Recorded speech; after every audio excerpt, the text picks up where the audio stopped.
Федор Павлович, спровадив с рук 4-летнего Митю, очень скоро после того женился во второй раз. Второй брак этот продолжался лет 8. Взял он эту вторую супругу свою, тоже очень молоденькую особу, Софью Ивановну, из другой губернии, в которую заехал по одному мелкоподрядному делу с каким-то жидком в компании. Федор Павлович, хотя и кутил, и пил, и дебоширил, но никогда не переставал заниматься помещением своего капитала и устраивал делишки свои всегда удачно, хотя, конечно, почти всегда подловато. Софья Ивановна была из сироток, безродная с детства, дочь какого-то темного дьякона, взросшая в богатом доме своей благодетельницы, воспитательницы и мучительницы, знатной генеральши-старухи, вдовы генерала Ворохова. Подробностей не знаю, но слышала лишь то, что будто воспитанницу, кроткую, незлобливую, безответную, раз сняли с петли, которую она привесила на гвозде в чулане. До того тяжело было ей переносить своенравие и вечные попреки этой, по-видимому, не злой старухи, но бывшей лишь нестерпимейшую самодуркой от праздности. Федор Павлович предложил свою руку, о нем справились и его прогнали. И вот тут-то он опять, как и в первом браке, предложил сиротке увоз. Очень может быть, что и она даже не пошла бы за него ни за что, если бы узнала о нем своевременно побольше подробностей. Но дело было в другой губернии, да и что могла понимать 16-летняя девочка, кроме того, что лучше в реку, чем оставаться у благодетельницы. Так и променяла бедняжка-благодетельницу на благодетеля. Федор Павлович не взял в этот раз ни гроша, потому что генеральша рассердилась, ничего не дала и сверх того прокляла их обоих. Но он и не рассчитывал на этот раз взять, а прельстился лишь замечательной красотой невинной девочки и, главное, ее невинным видом, поразившим его сладострастника и доселе порочного любителя лишь грубой женской красоты. «Меня эти невинные глазки, как бритвой тогда по душе полоснули», — говаривал он потом, гадко по-своему хихикая. Впрочем, у развратного человека и это могло быть лишь сладострастным влечением. Не взяв же никакого вознаграждения, Федор Павлович с супругой не церемонился и, пользуясь тем, что она, так сказать, пред ним виновата, и что он ее почти с петли снял, пользуясь, кроме того, ее феноменальным смирением и безответностью, даже попрал ногами самые обыкновенные брачные приличия. В дом тут же при жене съезжались дурные женщины и устраивались оргии. Как характерную черту сообщу, что слуга Григорий, мрачный, глупый и упрямый резонер, ненавидевший прежнюю барыню Аделаиду Ивановну, на этот раз взял сторону новой барышни, защищал и бранился за нее с Федором Павловичем почти непозволительным для слуги образом, а однажды так даже разогнал оргию и всех наехавших безобразниц силой. Впоследствии с несчастную, с самого детства запуганную молодой женщиной произошло вроде какой-то нервной женской болезни, встречаемой чаще всего в простонародье у деревенских баб, именуемых за эту болезнь кликушами. От этой болезни со страшными истерическими припадками больная временами даже теряла рассудок. Родила она, однако же, Федору Павловичу 2 сыновей, Ивана и Алексея. Первый год брака, а второго 3 года спустя. Когда она померла, мальчик Алексей был по 4-му году, и хоть и странно это, но я знаю, что он мать запомнил потом на всю жизнь, как сквозь сон, разумеется. По смерти ее с обоими мальчиками случилось почти точь-в-точь то же самое, что и с первым, Митей. Они были совершенно забыты и заброшены отцом, и попали все к тому же Григорию, и к тому же к нему в избу. В избе их и нашла старуха-самодурка-генеральша, благодетельница и воспитательница их матери. Она еще была в живых и все время, все 8 лет, не могла забыть обиды ей нанесенной. О житье-бытие ее Софьи все 8 лет она имела из-под руки самые точные сведения. И, слыша, как она больна и какие безобразия ее окружают, раза 2 или 3 произнесла вслух своим приживалкам: Так ей и надо. Это ей Бог за неблагодарность послал. Ровно 3 месяца по смерти Софьи Ивановны генеральша вдруг явилась в наш город лично и прямо на квартиру Федора Павловича, и всего-то пробыла в городке с полчаса, но много сделала. Был тогда час вечерний. Федор Павлович, которого она все 8 лет не видала, вышел к ней пьяненький.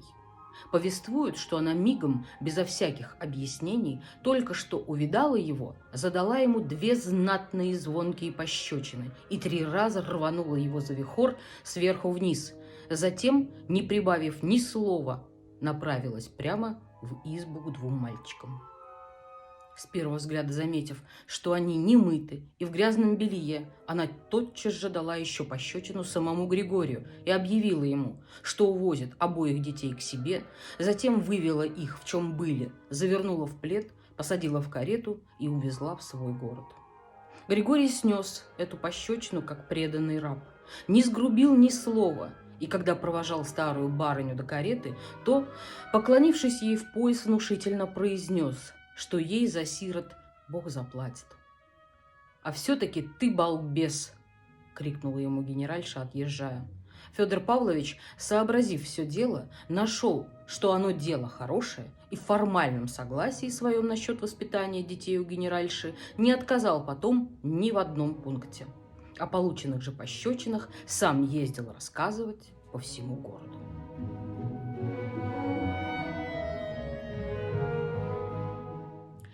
The second marriage and the second family. Very shortly after getting his 4-year-old meter off his hands, Fedor Pavlovich married a second time. His second marriage lasted 8 years. He took this second wife, Sofia Ivanovna, also a very young girl, from another province where he had gone upon some small piece of business in company with Jew. Though Fedor Pavlovich was a drunkard and a vicious debauchee, he never neglected investing his capital and managed his business affairs very successfully, though no doubt not over scrupulously. Sofia Ivanovna was the daughter of an obscure deacon and was left from childhood an orphan without relations. She grew up in the house of general's widow and wealthy old lady of good position, who was at once her benefactress and tormentor. I do not know the details, but I have only heard that the orphan girl, a meek and gentle creature, was once cut down from a halter in which she was hanging from a nail in the loft. So terrible were her sufferings from the caprice and everlasting nagging of this old woman, who was apparently not bad-hearted, but had become an insufferable tyrant through idleness. Fedor Pavlovich made her an offer. Inquiries were made about him and he was refused. But again, as in his first marriage, he proposed an elopement to the orphan girl. There is very little doubt that she would not on any account have married him if she had known a little more about him in time. But she lived in another province. Besides, what could a little girl of 16 know about it, except that she would be better at the bottom of the river than remaining with her benefactress? So the poor child exchanged a benefactress for a benefactor. Fedor Pavlovich did not get a penny this time, for the general's widow was furious. She gave them nothing and cursed them both. But he had not reckoned on a dowry. What allured him was the remarkable beauty of the innocent girl, above all her innocent appearance, which had a peculiar attraction for a vicious profligate, who had hitherto admired only the coarser types of feminine beauty. "Those innocent eyes slit my soul up like a razor," he used to say afterwards with his loathsome snigger. In a man so depraved, this might, of course, mean no more than sensual attraction. As he had received no dowry with his wife and had so to speak, taken her from the altar, he did not stand on ceremony with her, making her feel that she had wronged him. He took advantage of her phenomenal meekness and submissiveness to trample on the elementary decencies of marriage. He gathered loose women into his house and carried on orgies of debauchery in his wife's presence.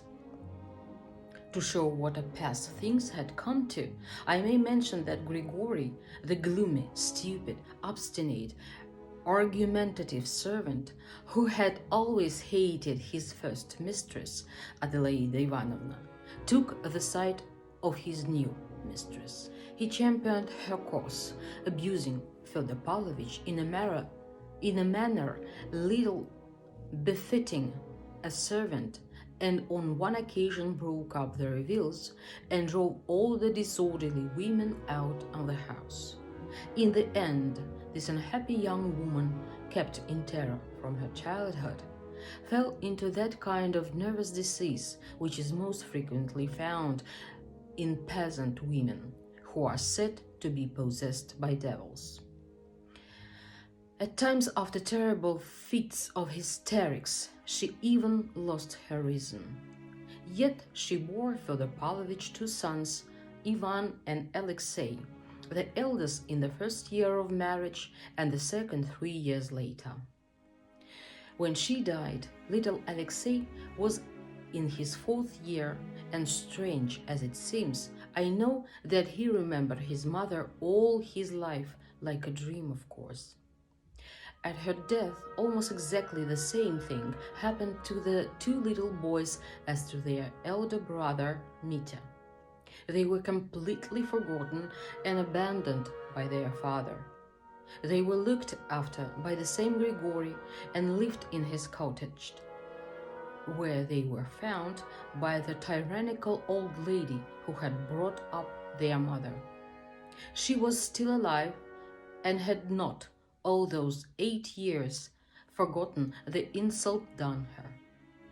All that time she was obtaining exact information as to her Sophia's manner of life, and hearing of her illness and hideous surroundings, she declared aloud 2 or 3 times to her retainers, "It serves her right. God has punished her for the ingratitude." Exactly 3 months after Sofia Ivanovna's death, the general's widow suddenly appeared in the town and went straight to Fedor Pavlovich's house. She spent only half an hour in town, but she did a great deal. It was evening. Fyodor Pavlovich, whom she had not seen for those 8 years, came into her drunk. The story is that instantly upon seeing him, without any sort of explanation, she gave him 2 good, resounding slaps on the face, seized him by a tuft of hair, and shook him 3 times up and down. Then, without a word, she went straight to the cottage to the 2 boys. Seeing at the first glance that they were unwashed and in dirty linen, she promptly gave Grigory, too, a box on the ear, and announcing that she would carry off both the children, she wrapped them just as they were in a rug, put them in the carriage, and drove off to her own town. Grigory accepted the blow like a devoted slave, without a word, and when he escorted the old lady to her carriage, he made her a low bow and pronounced impressively that God would repay her for the offense. "You are a blockhead all the time," the old lady shouted to him as she drove away.